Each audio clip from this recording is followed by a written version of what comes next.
Hello dear students, welcome to the official YouTube channel of the home academy. और आज की video में हम आपके लिए लेके आए हैं असिस्टेंट कंपाइलर का सॉल्व पेपर, जो कि पीएम पैकेज से हुआ था माइग्रेंट्स के लिए। तो ये पेपर जो है आज हम आपको सॉल्व कराएंगे। तो सॉल्व नहीं कराएंगे, बल्कि जो है यहाँ पर क्वेश्चन देख सकते हैं किस टाइप के क्वेश्चन आए हुए हैं। ठीक है, यहाँ पर हम जो है क्वेश्चन को सॉल्व नहीं करेंगे, लेकिन जो है आंसर की आपके पास है, आप आंसर देख सकते हैं इसका करेक्ट आंसर क्या होगा। ठीक है, तो सिर्फ आपको क्वेश्चन से फेमिलियर कराना है, क्योंकि आपका जो अपकमिंग एग्जामिनेशन है इसी टाइप के क्वेश्चन उसमें भी देखने को मिलेंगे। ठीक है, तो ये सेशन बहुत ही इंपॉर्टेंट है उन स्टूडेंट्स के लिए जो बिल्कुल जो है इस एग्जामिनेशन के लिए प्रिपेयर कर रहे हैं। तो स्टार्ट करेंगे हम। पहला क्वेश्चन देखिए, पहला क्वेश्चन जो है इंग्लिश सेक्शन से आपका क्वेश्चन नंबर 1 है। Complete the sentence using the correct preposition. एक सेंटेंस दिया गया और हमें इसमें करेक्ट प्रीपोजिशन का यूज करना है। पहला है I completed the project dash dash my manager. तो आई कंप्लीटेड द प्रोजेक्ट, तो करेक्ट होगा on behalf of my manager. Simple सा है, लॉजिक पता चल रहा है। क्वेश्चन नंबर 2 देखेंगे, तो choose the option that will make the sentence grammatically correct. हमें वो ऑप्शन चूज करना है जो ऑप्शन जो है ग्रामेटिकली करेक्ट इसे बताएगा और मीनिंगफुल कंप्लीट करेगा, और इसका जो है मीनिंग भी कंप्लीट करेगा। तो ये हमें आंसर जो है वो सिलेक्ट करना है। तो पढ़ते हैं इससे। हमारा जो क्वेश्चन है, his friend brought him cake as a surprise and they enjoyed it, and they enjoyed it too होगा, TOO2 जो है ये करेक्ट होगा। ठीक है, उन दोनों ने जो है उस केक को जो है वो एंजॉय किया। चलिए बढ़ते हैं हम आगे, अगला क्वेश्चन जो है वो देखेंगे। अगला क्वेश्चन जो है वो किससे रिलेटेड है, चलिए देखिए। अगला क्वेश्चन जो है, choose the option given in the proper sequence of the parts are labelled as 1 2 3 4। ठीक है, to produce a correct and meaningful sentence. तो पैरा जंबल से रिलेटेड है, तो रीअरेंजमेंट से क्वेश्चन जो है वो रिलेटेड है, हम इसे सॉल्व करेंगे। देखिए, चिल्ड्रन हु शो, ये पहला सेंटेंस जो ओपनिंग सेंटेंस का दे दिया गया है कि पहला होगा चिल्ड्रन हु शो। अब हमें आगे देखना है कि आगे क्या होगा। Who show their age often turn in adult life or to the ordinary and intelligence far behind। तो करेक्ट होगा children who show intelligence far beyond their age often turn out to be ordinary in adult life. देखिए sequence बन गई, तो पहला sentence जो होगा children who show, उसके बाद जो होगा वो डी होगा वो बच्चे जो इंटेलिजेंस शो करते हैं फार बिहाइंड, जैसे अपनी उम्र जो होती है उससे ज्यादा जो है वो इंटेलिजेंट जो है छोटी उम्र से ही लगते हैं। तो आउट टू बी ऑर्डिनरी, ठीक है, वो ऑर्डिनरी बच्चे नहीं होते इन अडल्ट लाइफ जब वो पहुंचते हैं उसमें वो ऑर्डिनरी नहीं होते, जरूर कुछ ना कुछ ऐसा काम करते हैं। तो यहाँ पर रीअरेंज करना है इन सेंटेंसेस को, देखना है कि कौन सा सेंटेंस पहले होगा। चलिए आगे अगले क्वेश्चन की तरफ चलेंगे, जहां पर आर्टिकल से क्वेश्चन है। Complete the sentence using the correct article. तो यहाँ पर आर्टिकल का यूज करना है। प्लीज कैरी डैश पेन, तो प्लीज कैरी अ पेन होगा। यहाँ पर ऑप्शन जो होगा ए होगा, please carry a pen. You will be required to take digest notes during the meeting. तो यहाँ पर जो है कोई भी आर्टिकल का यूज नहीं किया जाएगा। So please carry a pen, you will be required to take notes during the meeting. चलिए बढ़ते हैं हम आगे अगले क्वेश्चन की तरफ और जानेंगे अगला क्वेश्चन। अगला क्वेश्चन है, choose the correct option with spell the word correctly. तो करेक्ट स्पेलिंग से आया है, तो एनुअली की स्पेलिंग जो है वो पूछी गई है। तो यहाँ पर हम जानते हैं एनुअली की स्पेलिंग ANNUALLY होता है, तो ये आपकी करेक्ट स्पेलिंग होगी। तो अगला सेंटेंस जो होगा वो इनडायरेक्ट और डायरेक्ट स्पीच से है। देखिए लास्ट पेपर में भी यही क्वेश्चन आए थे और इस वक्त भी इसी टाइप के क्वेश्चन आए हुए हैं। बिल्कुल अभी तक जितने भी हमने क्वेश्चन देखे उसी टाइप के क्वेश्चन थे। तो चूज तो हमें यहाँ पर करना है, which of the following option are correctly convert the sentence into the indirect speech. Last video में भी जो है सेट से ही था। The boy said thank you all for your wishes. तो बेसिकली जो है बॉय ने जो है वो शुक्रिया किया है जो उसको विशेस जिन्होंने भी दी उसके related. So boy thanked for all for their wishes. तो इसका आंसर जो होगा वो करेक्ट ऑप्शन ही होगा, ऑप्शन ए ही होगा। तो अगला देख लेंगे हम सेंटेंस। आगे हमारे पास जो है वो पैराग्राफ दिया गया, पैराग्राफ से जो है वो कुछ क्वेश्चन जो है वो पूछे गए हैं। तो पहला क्वेश्चन हम देखेंगे। पहला क्वेश्चन जो है, read the flowing paragraph and answer the given question. ठीक है, तो हमें इस पैराग्राफ को पढ़ना है और आंसर भी देना है इस क्वेश्चंस का। तो inflation is the rate at which the value of currency is falling and consequently the general level of the prices for goods and services is rising. तो इन्फ्लेशन के बारे में जो है वो दिया गया है कि इकोनॉमिक्स से आपका आ गया है कि इन्फ्लेशन वो रेट होता है जहां पर करेंसी की वैल्यू जो होती है वो गिर जाती है, और जो लेवल होता है प्राइसेस का, जो भी आप कमोडिटीज लेते हैं, गुड्स एंड सर्विस लेते हैं, उनकी उनका प्राइस बढ़ जाता है। हमारी करेंसी की वैल्यू घट जाती है लेकिन जो आइटम्स होती है उनका प्राइस बढ़ जाता है। तो inflation is sometimes classified into three types. हम जानते हैं तीन टाइप्स की इन्फ्लेशन है। डिमांड पुल इन्फ्लेशन है, कास्ट पुश इन्फ्लेशन है, एंड बुल्ट इन इन्फ्लेशन है। Most commonly used inflation indexes are consumer price index. तो सीपीआई जो है, कंज्यूमर प्राइस इंडेक्स जो होता है, हमारे पास दो होते हैं, एक होल प्राइस इंडेक्स होता है, कंज्यूमर प्राइस इंडेक्स होता है, और दूसरा हमारे पास होल प्राइस इंडेक्स है। कंज्यूमर प्राइस इंडेक्स में हम जो है कौन सी चीजें लेते हैं, वो चीजें लेते हैं, उन चीजों का हम जो है इंडेक्स निकालते हैं, जो कि जो कंज्यूमर जो है लेता है। एक जनरल बास्केट देखी जाती है, आप जो घर के लिए सामान लेते हैं, कंज्यूमर जो बाई करता है उन चीज़ों का देखा जाता है। तो उनमें देखा जाता है कि कितने जो है आइटम्स जो है उनका रेट अभी क्या चल रहा है, और पिछले करंट पीरियड में क्या है, और उससे पहले बेस ईयर में क्या होगा, इस तरीके से हम निकालते हैं। और इसी तरीके से होल प्राइस इंडेक्स भी देखा जाता है, जिसमें प्राइसेस कमोडिटी वो देखी जाती है जो होल प्राइस पे, ठीक है, जो वो होल प्राइस वाले खरीदते हैं। तो इन्फ्लेशन जो है हम इसे पॉजिटिव और नेगेटिव देखते हैं depending on the individual view point and the rate of change. Those with tangible insight like property, stocked commodities may like to see some inflation at that rises value of their asset। तो अब question पूछा है what is commonly used inflation index. तो commonly use inflation index क्या होगा, consumer price index होगा। Simple सा question है। अब है अगला question, select the meaning of the following idiom blow one's trumpets. तो इसका मीनिंग जो है वो पूछा जो है गया है, to boast about one's owns ability and success. ठीक है, देखिए अभी तक जिस भी बच्चे का मैं पेपर जो है वो यहाँ पर लेके आया हूँ, अपना ही हमारा ही स्टूडेंट है, इसके 70 मार्क्स जो है वो बन गए हैं इस की के मुताबिक। ठीक है, ऑलमोस्ट देख ही रहे आपके, ऑलमोस्ट अभी तक के सारे क्वेश्चन जो है इसने ठीक किए हुए हैं। उम्मीद करते हैं आगे भी जो है वो ठीक ही होंगे।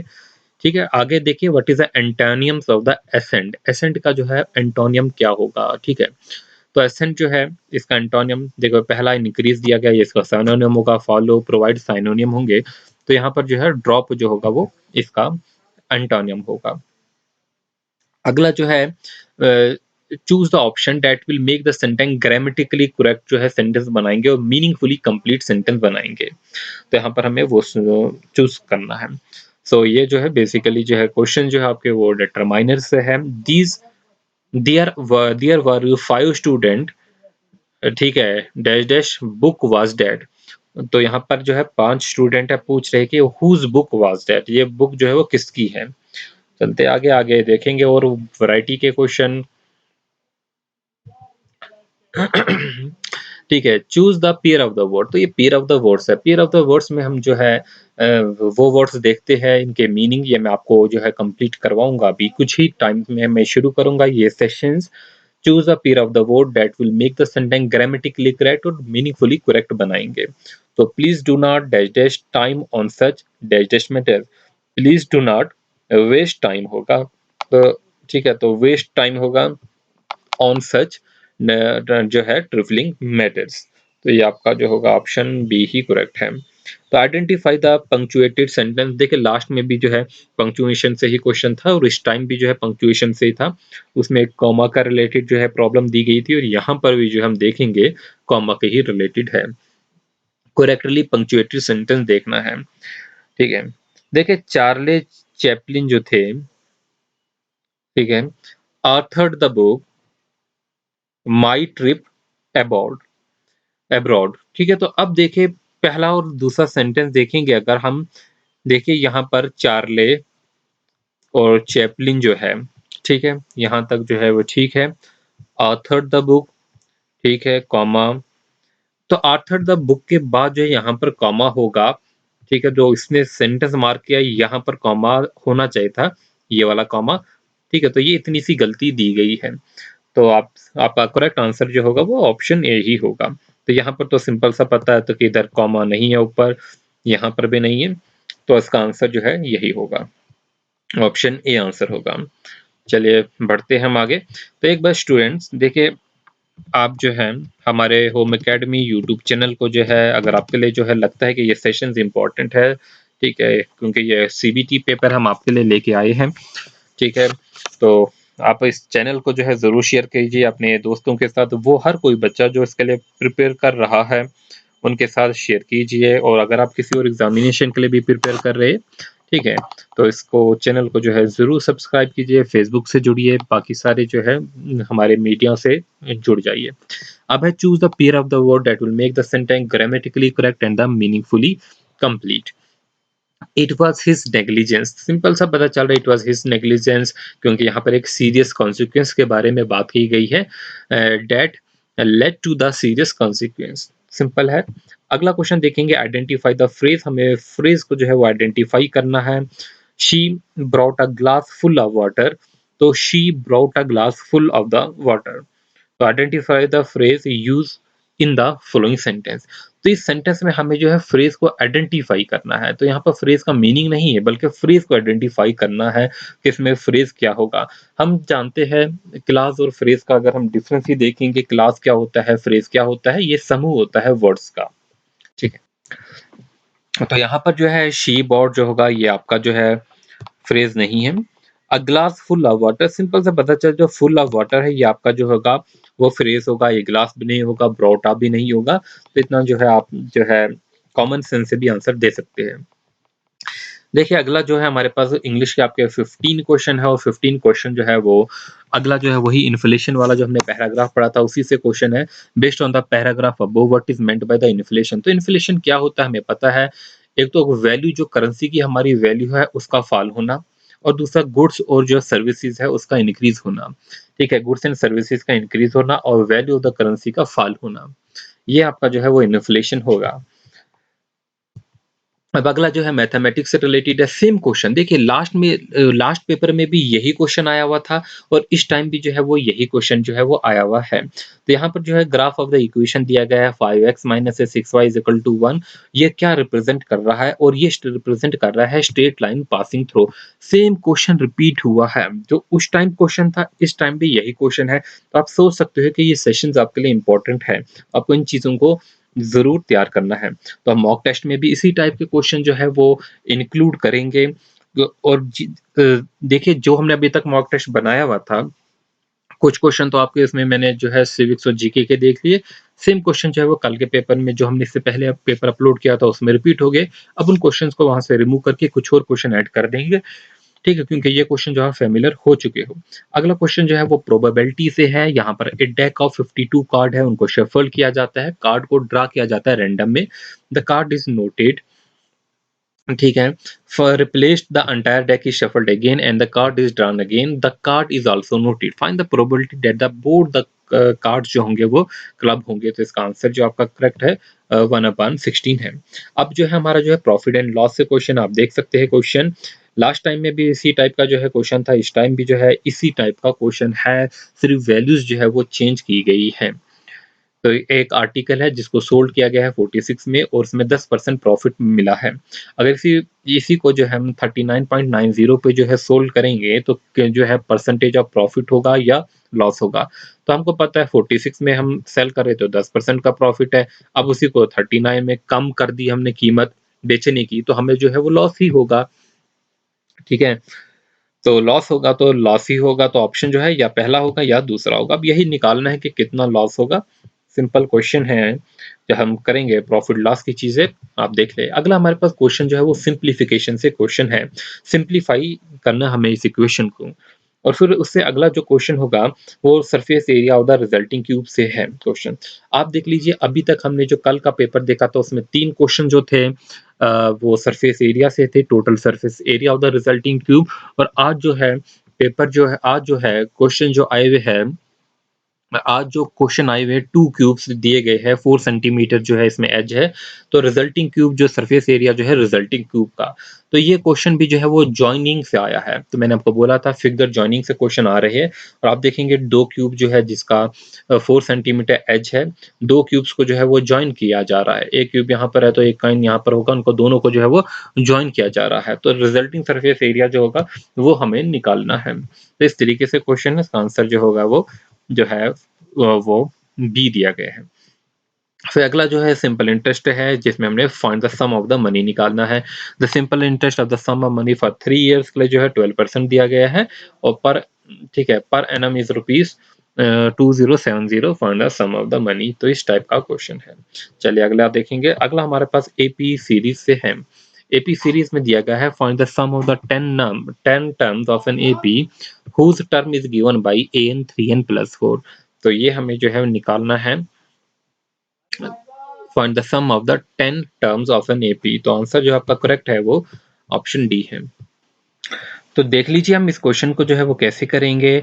सबसे पहले हमारे पास जो है वो दिया गया है an जो है वो 3n+4 है, तो आप an जो है 3n+4 है, तो आप फर्स्ट टर्म का निकाल लीजिए। a1 जो होगा 3 1+4 जो कि किसके बराबर होगा, हमारे पास जो होगा ये 7 के बराबर होगा।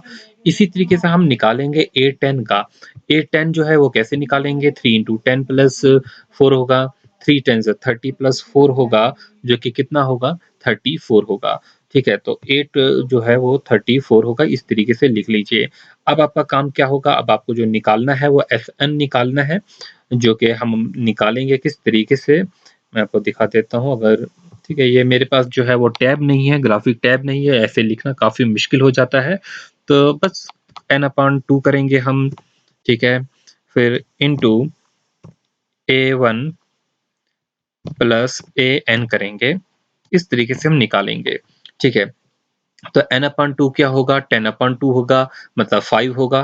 तो 5 और 34 + 7 को जो है हम प्लस करेंगे, 34 और 7 37 41 हो जाएगा, इंटू 5 करेंगे, 5 1 5 होगा।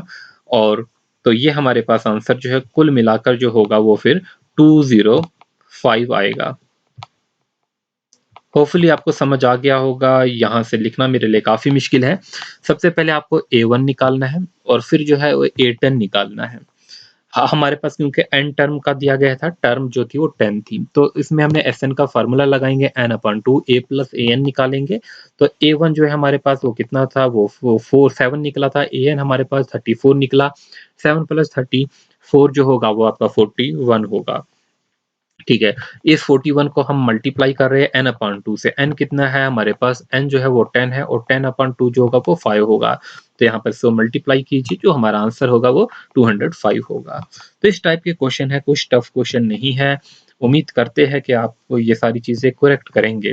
अगला क्वेश्चन देख लीजिए। सॉलिड सिलेंडर है जिसका रेडियस 4 सेंटीमीटर है, हाइट दी गई है इतनी, is placed over the cylinder of the same height and radius, the total surface area of the shape so formed is। तो total surface area last time में जो है पुराने पेपर में भी पहली शिफ्ट, अगली शिफ्ट में भी यही क्वेश्चन था, इस शिफ्ट में भी यही है, इन टर्म्स ऑफ पाई ही पूछा गया, तो इस टाइम भी जो है इन टर्म्स ऑफ पाई ही पूछा गया है और आपका करेक्ट आंसर जो होगा वो ऑप्शन नंबर डी होगा। तो उम्मीद करते हैं कि ये आपका ठीक हो गया होगा। अब अगला क्वेश्चन जो है वो सिंपल इंटरेस्ट से है। तो यहाँ पर इंटरेस्ट दिया गया है, देखिए, a man invest ₹10,000 for 3 years at a certain rate of the interest compounded जो है annually. At the end of 1 year it amounts to ₹11,200। Calculate the interest accrued in the second year. तो option number C आपका answer है, ये हम question करेंगे। देखिए, a figure of iron जो है इसका रेडियस 3 सेंटीमीटर, उसको रीशेप कर दिया गया है। वो एक कोन बना दिया गया जिसका रेडियस 3 सेंटीमीटर। हमें हाइट निकालनी है कोन की, find the height of the cone, जिस जो कि आपका आंसर जो है यहाँ पर जो ऑप्शन नंबर जो है वो बी आ रहा है, 12 सेंटीमीटर जो है वो आ रहा है। चलिए अगला क्वेश्चन जो है वो अगला क्वेश्चन जो है देखेंगे। देखिए, फिर से दोबारा से क्वेश्चन रिपीट हुआ है। एक और शिफ्ट में भी हमने ये क्वेश्चन देखा, इसी टाइप से क्वेश्चन था और इसमें भी यही क्वेश्चन है। Which of the following represent the solution of the equation. इसका जो है वो कौन सा जो है वो सॉल्यूशन रिप्रेजेंट हो रहा है। तो इसी टाइप के क्वेश्चन जो थे एक और शिफ्ट में भी थे। तो हमें जो है यहाँ पर सॉल्यूशन निकालना है। ये इक्वेशन दी गई है, तो यहाँ पर आंसर जो है तो 1 1 1/4 8/5 जो है वो है। तो इस टाइप के क्वेश्चन जो है हम करेंगे। चलिए आगे देख लेते हैं। अगला क्वेश्चन जो है वो लॉस परसेंट से है। Vinod buys a laptop for rupees 8,000. He spent 1,500 on its repair. देखिए लास्ट शिफ्ट में भी यही क्वेश्चन था कि सेविंग मशीन से क्वेश्चन था जो कि 3600 की ली हुई थी और उस पर उसने जो है कुछ पैसा खर्च किया था उस सेविंग मशीन की रिपेयरिंग के लिए, उसकी सर्विसिंग के लिए, और फिर उस चीज़ को जो है वो बेच दिया था। तो उसमें पूछा गया था प्रॉफिट परसेंट कितना, और यहाँ पर जो है उसको लॉस होता है, पूछा गया यहाँ पर लॉस परसेंट जो है वो कितना है। ऑप्शन नंबर जो आंसर नंबर डी है। तो अगला क्वेश्चन है क्वेश्चन नंबर 28। एक क्यूब जो है जिसका एज जो है 14 सेंटीमीटर दिया गया है, हैज सर्कल्स, उसके उसमें जो है सर्कल है, on each of its faces painted red, और वो सर्कल जो है रेड पेंट किया गया है। What is the total surface area of the unpainted surface of the cube if the circles are of the largest possible area. तो circle अगर largest possible area का है तो हमें उसका निकालना है, ठीक है। हमें इसका क्या निकालना है, total surface area of the unpainted surface, unpainted surface का हमें टोटल सरफेस एरिया निकालना है। तो एक और क्वेश्चन हमने देख लिया, टोटल सरफेस एरिया से क्वेश्चन आ रहे हैं और आपको इसके लिए बिल्कुल प्रिपेयर रहना है। तो अगला क्वेश्चन जो है, person incurs the loss of 20% selling a watch, what is is cost price. फिर से जो है सेम क्वेश्चन जो है वो आया हुआ है। लास्ट में भी हमने देखा था कि ये पर्सन इनकेयर्स अ लॉस जो है कितने का, 20% का लॉस है by selling a watch for rupees 2400। तो उसने सेलिंग जो है वॉच को जो है बेची है कितने की, 2400 की, और उसको जो है उसमें बेचने के बाद जो है लॉस हो रहा है 20% का जो है वो लॉस हो रहा है। ठीक है, तो अब यहाँ पर जो है, तो यहाँ पर हमने देखना है what was his cost price. तो इसकी कॉस्ट प्राइस जो है वो क्या होगी, ये हमारा है, तो इसका आंसर जो होगा वो 3000 होगा। अगला देख लेंगे the formula to calculate the volume of the hemisphere. Last में जो है वॉल्यूम ऑफ द स्फीयर पूछा गया था, और इस टाइम जो है वॉल्यूम ऑफ द हेमिस्फीयर जो है वो पूछा गया है, जिसका रेडियस जो है वो आर है, तो वो 2/3 पाई आर क्यूब होता है, हम जानते हैं। तो आंसर जो है वो ये है, तो आंसर डी होगा, याद रखेंगे, वॉल्यूम ऑफ द हेमिस्फीयर। तो अगला क्वेश्चन है, हु लेड द ब्रोदोली सत्याग्रह। देखिए सरदार वल्लभ भाई पटेल, हमने जो है क्लास 4 की जो हिस्ट्री थी उसमें ये क्वेश्चन जो है वो डिस्कस किए गए थे एमसीक्यू में, कि ब्रो जो है बारदोली सत्याग्रह किसने शुरू किया था, सरदार जो है वल्लभ भाई पटेल ने जो है शुरू किया था। अगला क्वेश्चन है क्वेश्चन नंबर 32 है, when was the national council of education जो है जो establish, national council of education कब एस्टेब्लिश की गई है, 1906 में है, जनरल फैक्ट है, याद रखेंगे, 1906 में एस्टेब्लिश की गई है।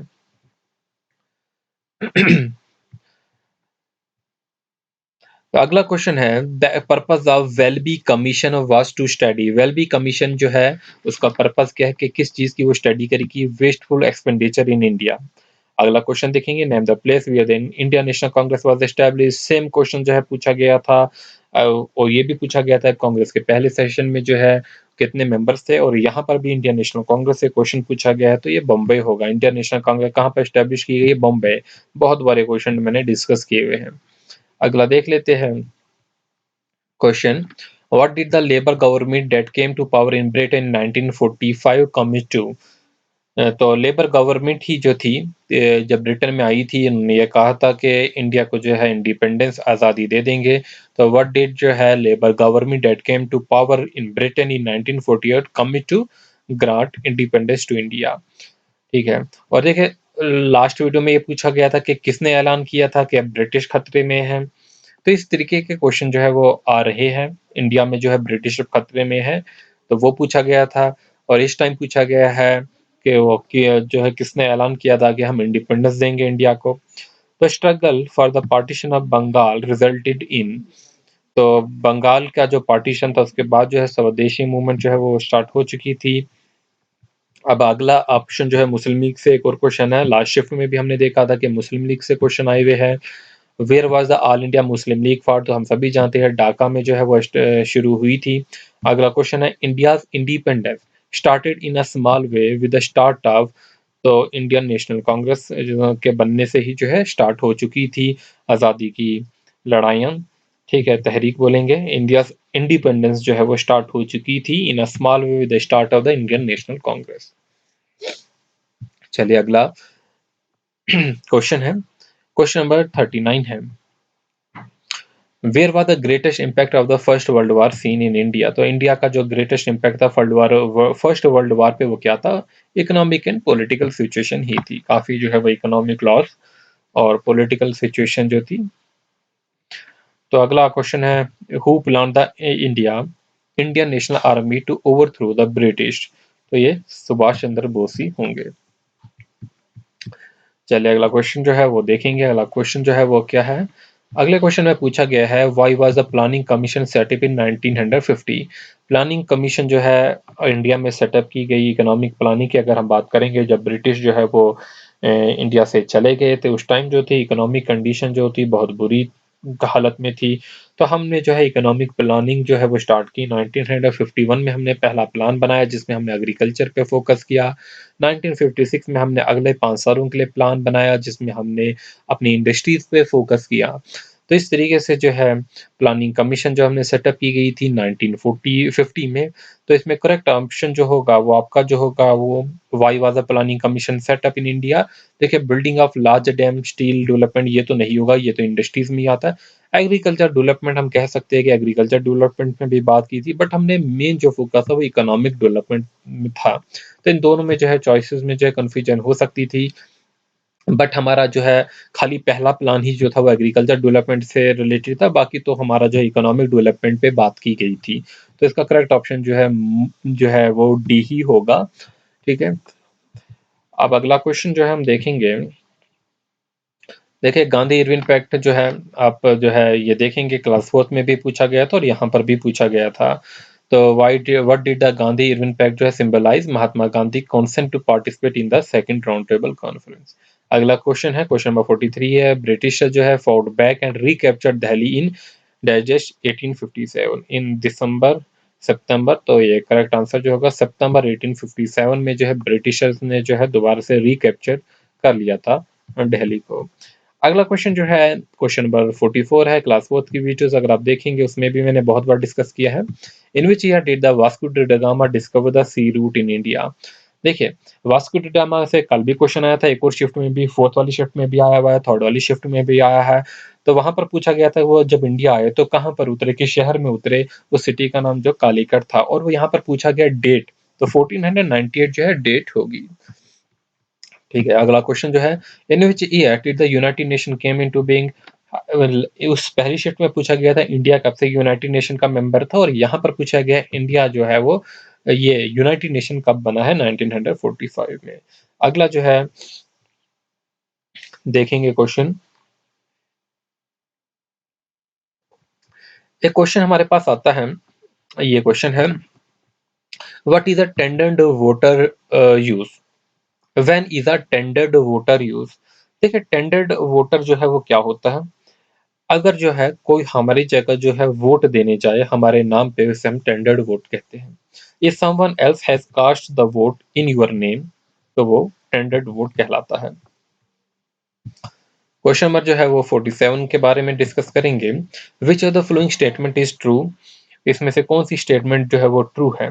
Only independent parties get symbol, क्या हमने सिंबल की वीडियो पूरी पढ़ी है, क्या सिर्फ इंडिपेंडेंट पार्टीज को सिंबल मिलते हैं। देखिए बिल्कुल रॉन्ग है, हमने पढ़ा है खाली इंडिपेंडेंट को नहीं, all parties candidate receive symbol. हर किसी पार्टी का जो चाहे वो इंडिपेंडेंट है चाहे वो किसी पार्टी से है, हर किसी को जो है वो सिंबल मिलेगा।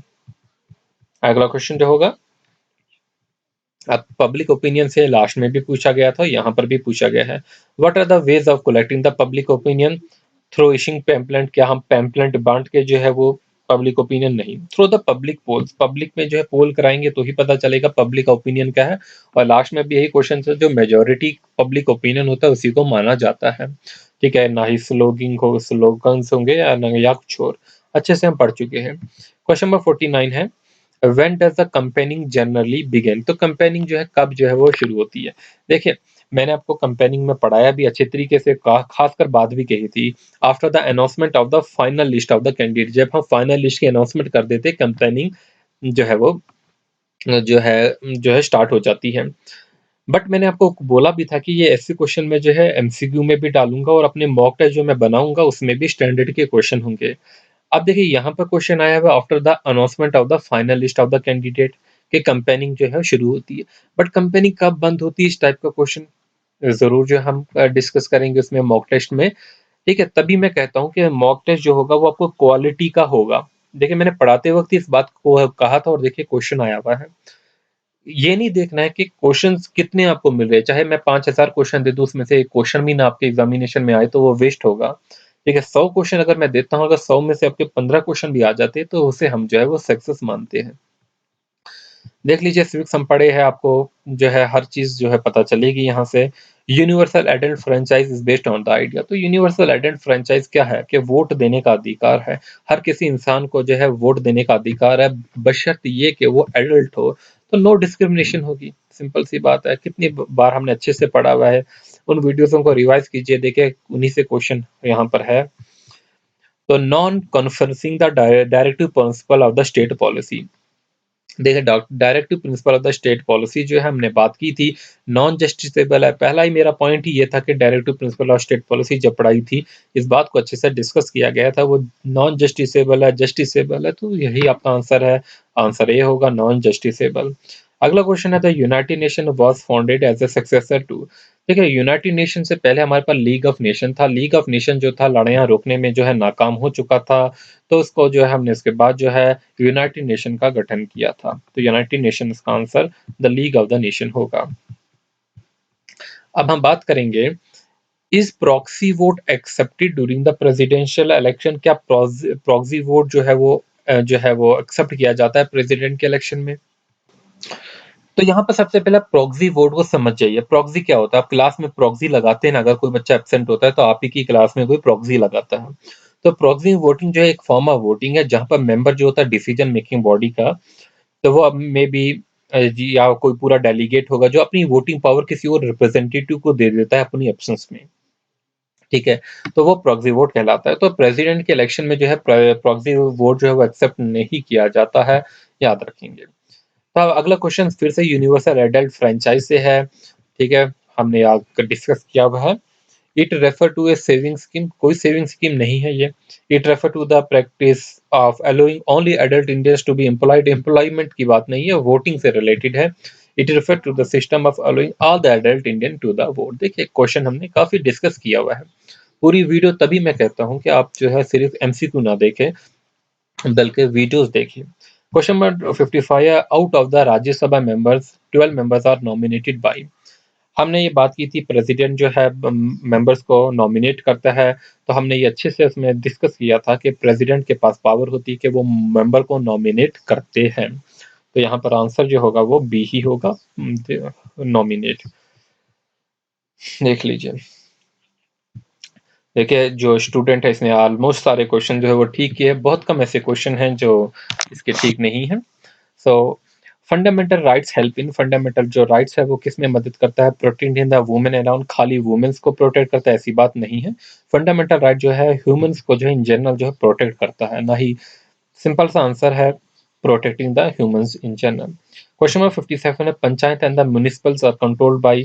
पंचायत और म्युनिसिपल्स जो है वो किससे कंट्रोल करते हैं, तो इससे जो कंट्रोल करने वाली बॉडी है वो हमारी स्टेट गवर्नमेंट होती है। प्रेसिडेंट सेंट्रल गवर्नमेंट जो है वो गवर्नर जो है वो इसे कंट्रोल नहीं करेगा। ये आपके सिटीज एंड विलेजेस से क्वेश्चन है बेसिकली। ठीक है, तो अगला क्वेश्चन है, which of the following statement is true. इनमें से कौन सी दी गई स्टेटमेंट जो है वो ट्रू है। Fundamental right mainly protect the right of the individual, while directive principle ensure the well-being of the entire society। अब देख लीजिए, देखो आपको मैंने क्वेश्चन पेपर दिखा दिया, आप बोले जितनी भी हमने अभी तक सिविक्स के क्वेश्चन पढ़े हैं क्या ऐसा कोई भी क्वेश्चन है जो आपसे सॉल्व नहीं हुआ हो। ठीक है, अगला क्वेश्चन है, which of the following these languages is not a official language of the J and K. देखिए ऑफिशियल लैंग्वेजेस ऑफ जे.एंड.के पे जो है अभी जो है लास्ट में भी शिफ्ट में भी क्वेश्चन था कि यहाँ पर जो है ये कब जो है ऑफिशियल लैंग्वेज बिल जो है लेके आए थे पार्लियामेंट में, और इस वक्त जो है कौन सी लैंग्वेज नहीं है। देखिए डोगरी जो है ऑफिशियल लैंग्वेज है, उर्दू पहले से ऑफिशियल लैंग्वेज थी, कश्मीरी अब बनी है ऑफिशियल लैंग्वेज, तो पंजाबी जो होगा वो ऑप्शन सही होगा। और ये जो है मॉक टेस्ट में भी क्वेश्चन दिया गया था क्लास 4 में।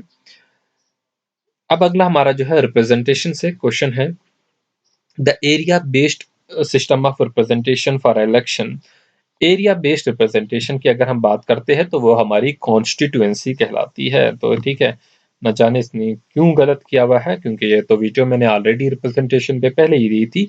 तो एरिया बेस्ड जो रिप्रेजेंटेशन होती है फॉर इलेक्शन उसे हम कॉन्स्टिट्यूएंसी कहते हैं। तो अगला जो है क्वेश्चन है, the Delhi Katra control expressway connect Delhi with Jammu and Kashmir via Amritsar Moga Saharanpur was being proposed under the dash dash project. तो इससे जो है हम छोड़ देंगे, क्योंकि आपको जो है दूसरे किसी के क्वेश्चन स्टार्ट हो चुके हैं, आपकी सीरीज कंप्लीट हो गई। यहाँ पर हमने 60 क्वेश्चन कंप्लीट किए हैं। फ्रेंड्स, अगर आपको ये वीडियो पसंद आई है, ठीक है, पसंद क्यों नहीं आई, आपके लिए जो है इतनी इंपॉर्टेंट सेशन है ये आपके लिए, उम्मीद करता हूँ कि ये पसंद तो जो है वो आपको आना चाहिए। ठीक है, तो आपका एक सिंपल सी जो है वो रिक्वेस्ट है कि होम एकेडमी को जो है आप चैनल को यूट्यूब पे जो है वो सब्सक्राइब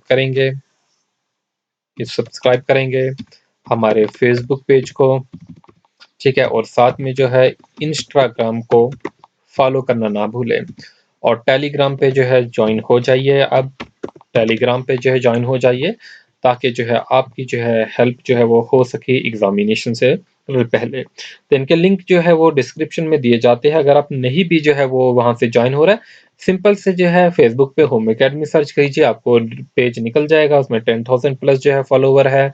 इंस्टाग्राम पे जो है होम एकेडमी सर्च कीजिए, टेलीग्राम पे भी कीजिए। तो जो भी सोशल मीडिया आप चला रहे हैं उस पर आप सर्च कीजिए, आपको जो है वो मिल जाएगा।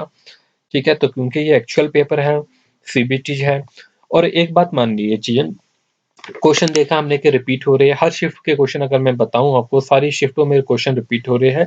तो जो स्टूडेंट हमारे से शुरू से प्रिपरेशन कर रहे हैं, तो इसकी जो है वो जरूर जो है प्रिपरेशन कीजिए, ऐसे क्वेश्चंस की, ऐसे मैथ के क्वेश्चंस की, क्योंकि इसी जैसे के क्वेश्चन आएंगे। ठीक है, अब ये स्टूडेंट जो है अच्छा स्कोर किए हुए है, 70 प्लस जो है वो कोई स्कोर किए हुए हैं, तो आप जो है आपका जो है ओपन मेरिट में होगा, तो आप जो है और बेहतर जो है स्कोर करेंगे। तो आप देख लीजिए पेपर, ये आपके पास है। बाकी पेपर भी, इसकी पीडीएफ तो मिल नहीं सकती है, क्योंकि हम यहाँ पर जो है वो डाउनलोड नहीं कर सकते हैं पीडीएफ इसकी। ठीक है, और ये जो है गायब हो जाएगा कुछ टाइम में, जो है लिंक एक्टिव है और थोड़ी देर में जो है गायब भी हो जाएगा। Thanks for watching, all the best, wish you good luck.